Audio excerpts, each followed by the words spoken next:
Hello, everyone. Welcome to a best practice interview ahead of the European Awards for IR Magazine 2020. I'm delighted to be joined by one of our awards nominees, that is Sergio Gamez from the Banco Santander, the Global Head of Investor Relations. Sergio, it's great to see you, and I can see that you're actually back in familiar surroundings. You look like you're back in Yeah, the office. back in the office. Yeah, not all of us, to be honest with you. Around two-thirds of the teams are back, but it's good to be back, kind of to this new normality, whatever that means, right? Exactly. I'm sure it's a bit of a mix. And I guess to say that the past 12 months has been something of a challenge, whether we're looking at the day-to-day of corporate life or the day-to-day of an investor relations officer has been a bit of a challenge, let's say, a bit of an understatement. In general, how have you navigated your firm's investors through this time, and how would you characterize the last 12 months? Indeed, as you say, it's been continues to be quite a challenge to say the least. I would say companies from all the sectors are facing a quite unique challenge, as we said, with regards to how to communicate and to really, to deal with the owners of the different, in our case, the bank, the shareholders. I have to say that for the European banking sector in particular, the challenge is even bigger, and it looks like for different reasons we are not a sector in fashion nowadays, sadly. So not only the IR teams are going through these new circumstances, but also institutional investors have to accommodate to this new normal and to deal with some new and quite unexpected difficulties to deal with to communicate with investor relations, with banks management in general. So they need to continue to search and look for new opportunities with a few restrictions, because the one-on-ones, the group meetings, etc., the body language is something that we are missing, obviously, nowadays. So in a word, I would say management access is changing. And I think that's going to be definitely, we are in the middle of this turning point with regards to management access. Face-to-face investor engagement is difficult to substitute, I believe, but at Santander, the agenda has been kept rolling and, with this new virtual engagement, which, by the way, I think continues to be a priority for us, and the demand for regular interactions and dialogue has remained quite strong ever since the pandemic started. I would say that since the restrictions on traveling were put in place, we have planned our calendar as if we were traveling, kind of, right? In order to virtually meet investors worldwide, trying to concentrate investors from specific locations in just 1 or 2 days. So that allows the team, I think, to have a better control of the investors' database and creates a feeling of some sort of normality without being the normality that we used to have before, right? Yeah, absolutely. As you say, online events presumably become a far larger part of that online engagements. Have you integrated any extra sort of dates in your calendar, any extra events? I mean, I'm wondering, we've attended a few sort of Zoom special events, let's put it that way. But yeah, have you found any kind of exciting formats that have worked for you?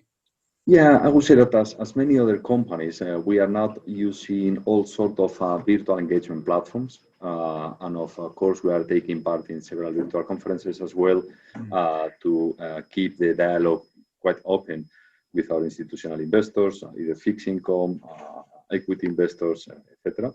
We should not forget that more than half of our shareholders are retail. So it's not just that we are dealing with this new virtual engagement with institutional investors, but also with retail shareholders. And we are organizing online events for retail shareholders as well, with, I would say, a quite high attendance ratio, to be honest with you. We have promoted around 70 events in just 4 months. And we are currently in the process of organizing a few more in order to inform our shareholders facing the upcoming AGM, which is going to take place in October, so a few weeks from now.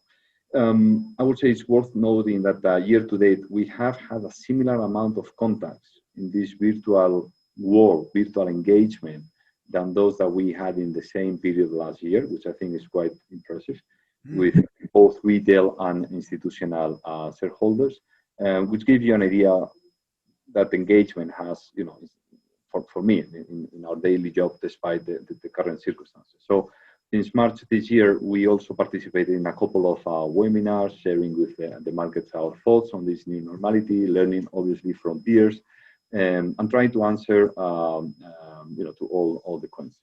So I would say that not only online and virtual is now more important, but it has become part of our business as usual, which was something that we were not expecting 6 months before. So online has the advantage of being something that is affordable, so we can have much more access than before at a fraction of the cost, and we can reach, as I said, broader. So it will definitely grant a higher number of contacts and a more constant and continuous communication with the investment community.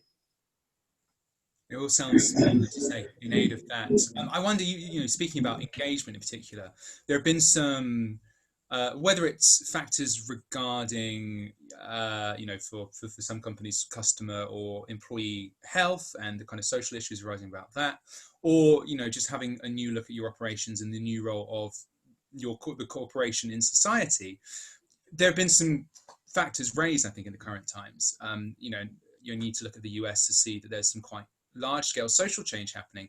But I wonder, are investors taking more of an interest in ESG issues particularly? Is that something that's been highlighted? Yes, absolutely. I think we all acknowledge that how unprecedented this crisis is, especially for, from the human standpoint, and social standpoint, and what that means in terms, obviously, of lives lost, and but also it has obviously quite an impact on the economic agenda, right? Macro-wise, the key difference is the size of the shock that the pandemic and the much needed confinement measures has caused, and the fact that the crisis has impacted nearly all the countries at the same time, so no one has been isolated. Despite, I think the support provided by all the governments and the efforts done by private sector as well, there's going to be a substantial reduction in terms of the productive capital, as some companies will have difficulties to make it through the crisis. It's as sad as that, right?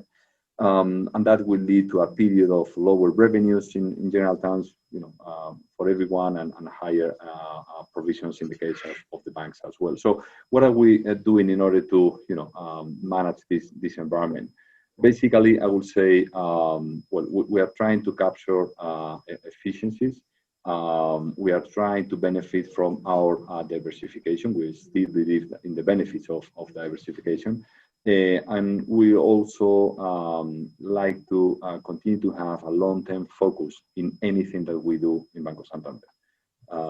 By having a short-term view, a bank could have decided to stop lending and make as much as possible to get back from the customers and what it lent to them. And the consequence of that short-term approach could have been, maybe positive, but we think are not the right thing to be with the society and in general with any of our stakeholders, to be honest with you. So Santander's strategy to create a long-term value has led us to keep serving our customers and supporting the economies where we do business, and in order to drive long-term value to our shareholders. So to the question of are investors taking more of a hard line on some of the ESG factors? Well, the answer is yes, obviously. Most of the large investment firms say that they do care about sustainability, and we do care about sustainability, and that's supported by the feedback that we gather through our continuous engagement with the key investors, including the world's biggest asset management and other relevant owners of pension funds and sovereign funds. So ESG definitely has become top of mind,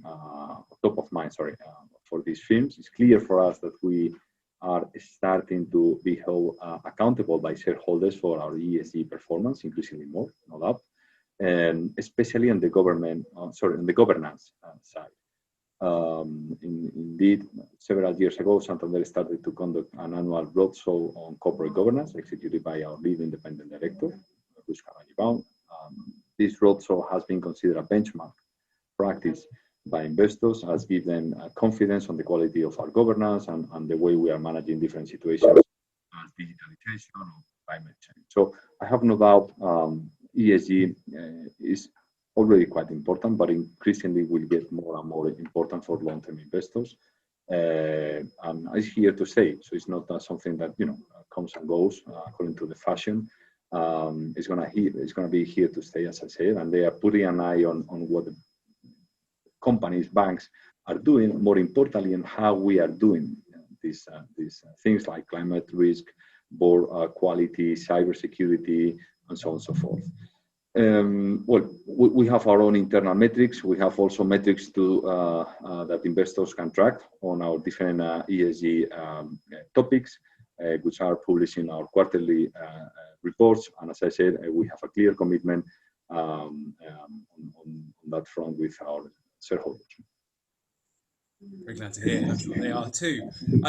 Speaking about actually the annual report and the various reports you put together, I was looking through last year's 2019's and was bowled away by the kind of digital centric design and the kind of beautiful, what's the word, consistency across all of them. And it struck me that, and I know I've read a little about the fact that this was a concerted effort, a bit of a digital overhaul of your IR efforts and maybe the corporate website as well. I wondered if you could tell us a little bit more about the thinking, the design decisions behind this from an IR perspective, and also tell me what investors like about it, because it looks there seems to be a lot to like. Yeah, well, the first thing that investors like is for the group as a whole is the scale of our digital investment, which is around 2 billion euros per year. So it's not a minor number. You need a scale. You need a proper P&L to continue, on a yearly basis to invest 2 billion, despite obviously the business challenges that all the companies face.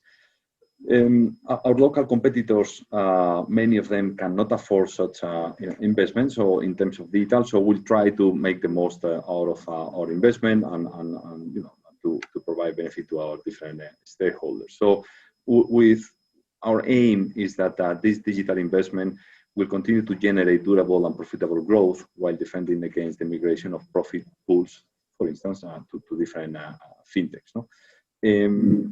To achieve these goals, I would like to differentiate, if I may, two different fronts. The first one is Santander Global Platform, which is a vehicle set to incubate and grow a series of different fintechs, in order to incubate and to let grow different businesses, in order to develop different revenue pools that will complement our already banks.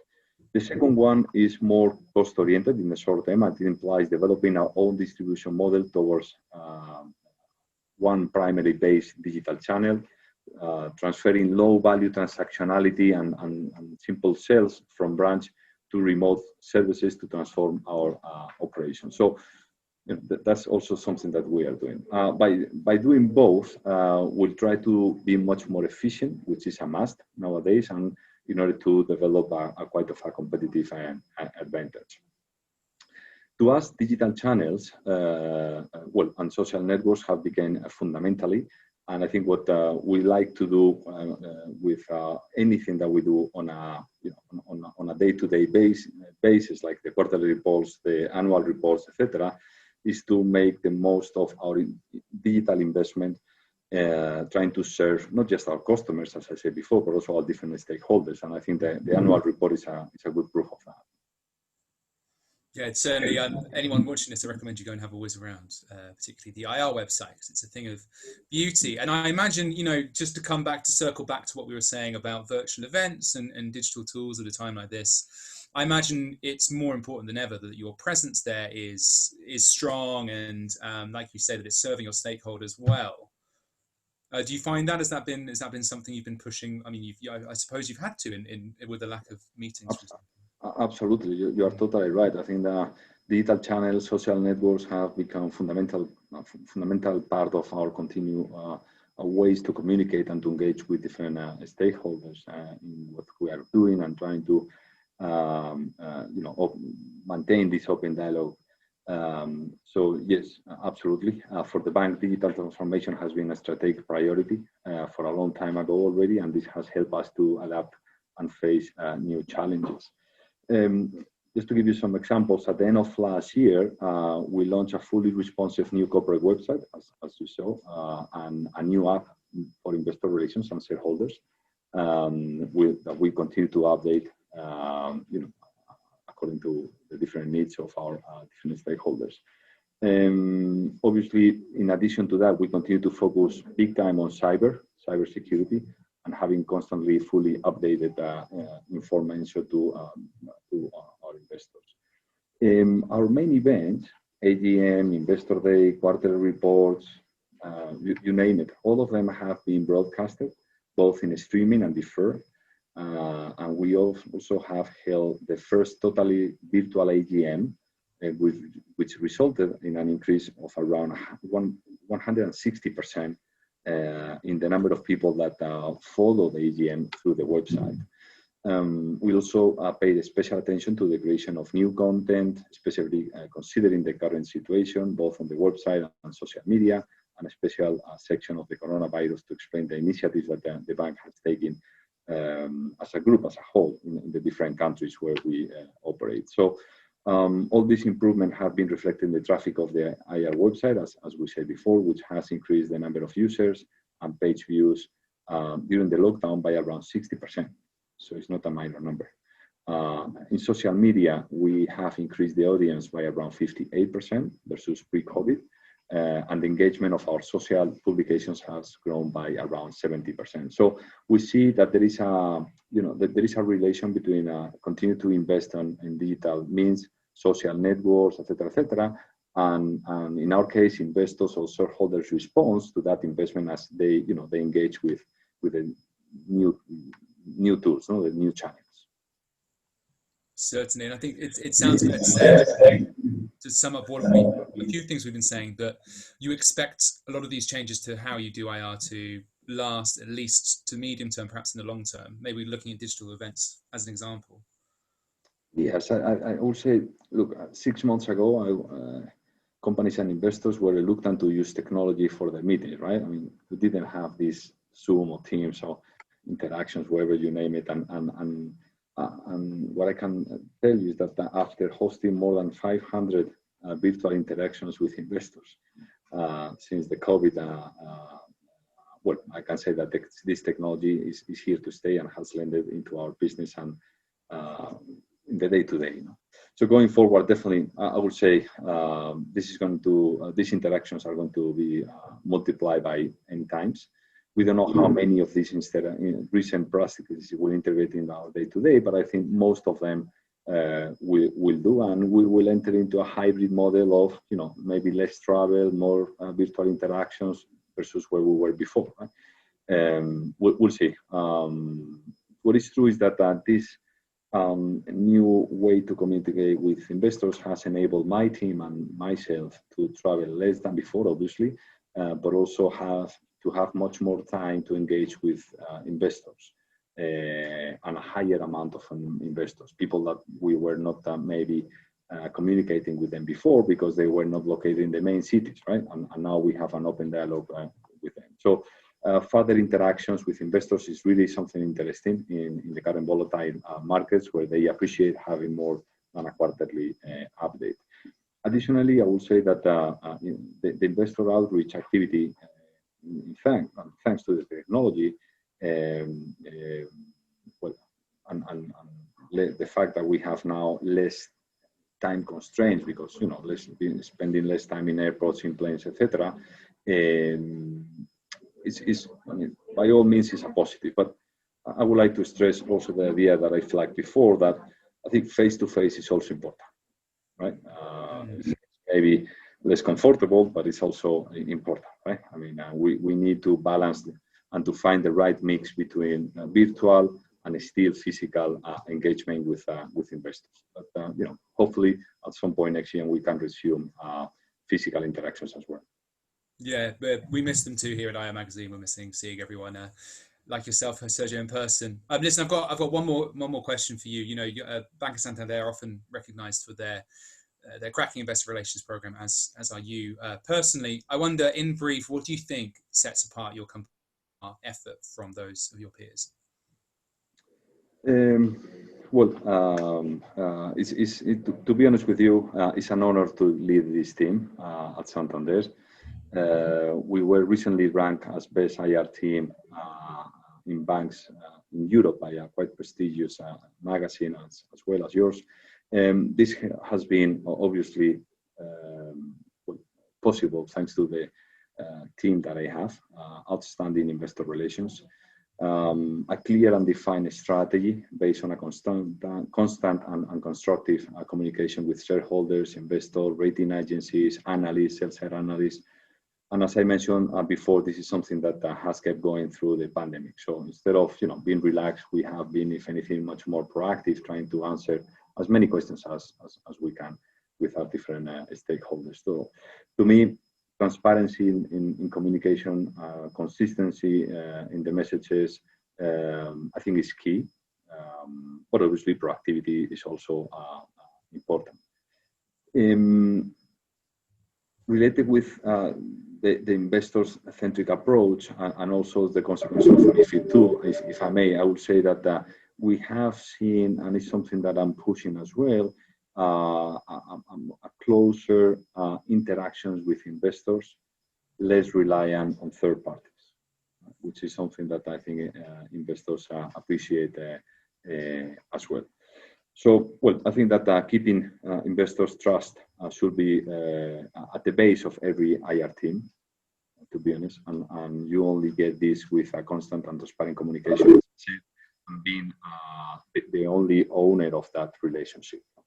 So, as I said, I'm honored to lead this team, and I want to thank all the sales side analysts and obviously buy side investors for their trust to the team at Santander. It certainly sounds like you have it. Sergio, thank you so much for your time today. As I said, really looking forward to seeing you in person as soon as we can. But until then, stay well and see you soon. Thank you. Thank you. And please do keep safe. Take care.